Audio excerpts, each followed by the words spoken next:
আওয়ামী লীগের গত ১৬ বছরের শাসনামলে অপশাসন, দুর্নীতি, গুম খুন, নির্যাতনের যে রাজনীতি, সেই রাজনীতিতে সবথেকে বেশি প্রতিহিংসার শিকার হয়েছে বিএনপি। বিএনপির কেন্দ্র থেকে তৃণমূল পর্যন্ত সমস্ত পর্যায়ের নেতাকর্মীরা বিভিন্নভাবে এই আওয়ামী লীগের দ্বারা নির্যাতনের শিকার হয়েছে। অনেকে জেল খেটেছে দীর্ঘদিন, অনেকে শত শত মামলা মাথায় নিয়ে তারপরে রাজনীতি করতে হয়েছে। অনেকের তো জীবন শেষ হয়ে গেছে আওয়ামী লীগের সময় রাজনীতি করতে গিয়ে, গুম হয়েছেন কিংবা প্রকাশ্যে পিটিয়ে হত্যা করার মতো ঘটনা আওয়ামী লীগের সময় ঘটেছে। বিএনপির একজন কর্মীর আর কিছু না হলে একদম ন্যূনতম ভয় থাকতো, কোনো প্রোগ্রামে উপস্থিত হলে তার নামে ৫-৭টা গায়েবী মামলা করা হতে পারে। এই ঝুঁকি মাথায় নিয়ে গত ১৬ বছর বিএনপির নেতাকর্মীরা রাজনীতি করেছে। আজকে শেখ হাসিনার পতনের পরে আওয়ামী লীগকে নিয়ে যখন কম্প্রোমাইজের কথা বলা হচ্ছে, তখন বিএনপির নামটাই আবার সবার সামনে আসছে।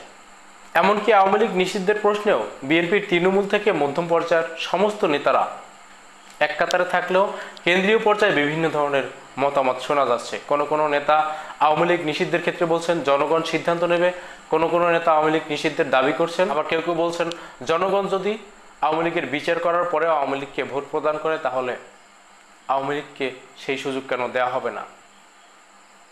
আওয়ামী লীগ নিয়ে এই ধরনের কম্প্রোমাইজের কথা যখন বিএনপির দিকে আঙুল তুলে বলা হচ্ছে, বিএনপির দিকে অভিযোগ তোলা হচ্ছে, তখন বিএনপির স্থায়ী কমিটির সদস্য ইকবাল হাসান মাহমুদ চুকু বিএনপির সদস্য নবায়ন ফরম উদ্বোধনী অনুষ্ঠানে একটা বক্তব্য দিয়েছেন, যেখানে তিনি আওয়ামী লীগের সাথে কম্প্রোমাইজের বিষয়ে বলেছেন, শয়তানের সাথে কম্প্রোমাইজ হলেও আওয়ামী লীগের সাথে কোনো কম্প্রোমাইজ হবে না।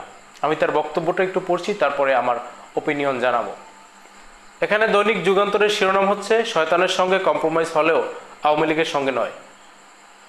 শয়তানের সঙ্গে কম্প্রোমাইজ হলেও আওয়ামী লীগের সঙ্গে নয়। শেখ হাসিনা ১৬ বছর আমাদের জ্বালিয়েছে, এ বিচার মহান আল্লাহ করেছেন, এমনটি বলেছেন বিএনপির স্থায়ী কমিটির সদস্য ইকবাল হাসান মাহমুদ চুকু।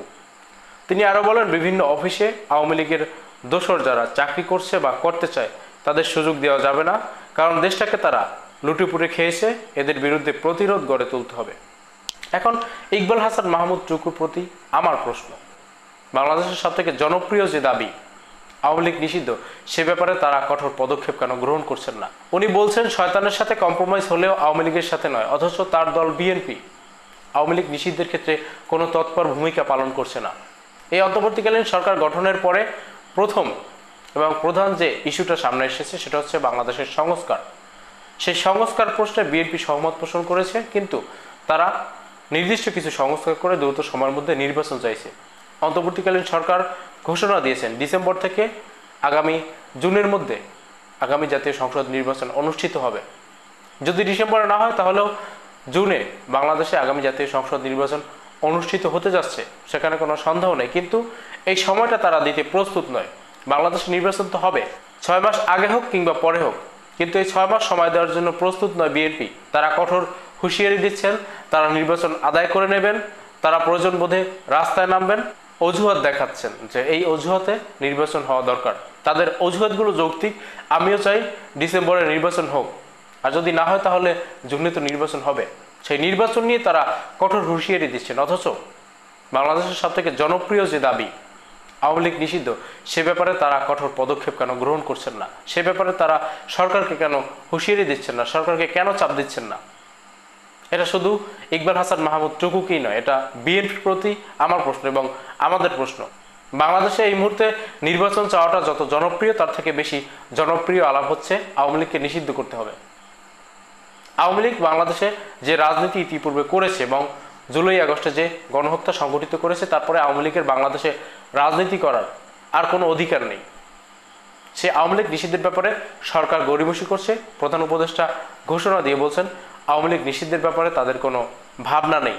বাংলাদেশের নির্বাচনের ক্ষেত্রে অনেক রাজনৈতিক দল এবং অনেক ব্যক্তি দ্বিমত পোষণ করছেন যে তারা সময় চাচ্ছেন, তারা সময় দিতে চাচ্ছেন, সংস্কারকে দীর্ঘায়িত করতে চাচ্ছেন, তারপরে নির্বাচন চাচ্ছেন। কিন্তু সমস্ত রাজনৈতিক দল, এমনকি বিএনপিরও মিড লেভেল থেকে তৃণমূল পর্যন্ত সমস্ত নেতাকর্মীরা চায় আওয়ামী লীগের রাজনীতি নিষিদ্ধ হোক। সেই জনপ্রিয় দাবিকে পুঁজি করে বিএনপি রাজনীতি করতে পারছে না। এটা অবশ্যই বিএনপির ব্যর্থতা। তারা যত কঠোরভাবে নির্বাচন চাইছে, তার থেকে বেশি কঠোরভাবে আওয়ামী লীগ নিষিদ্ধের জন্য দাবি তোলা উচিত। সেই দাবি তারা তুলছেন না। তারা আসলে বাংলাদেশের রাজনীতির মোড় এখনো বুঝতে পারছেন না, বা বাংলাদেশের জনগণের আকাঙ্ক্ষাকে এখনো ধারণ করতে পারছেন না।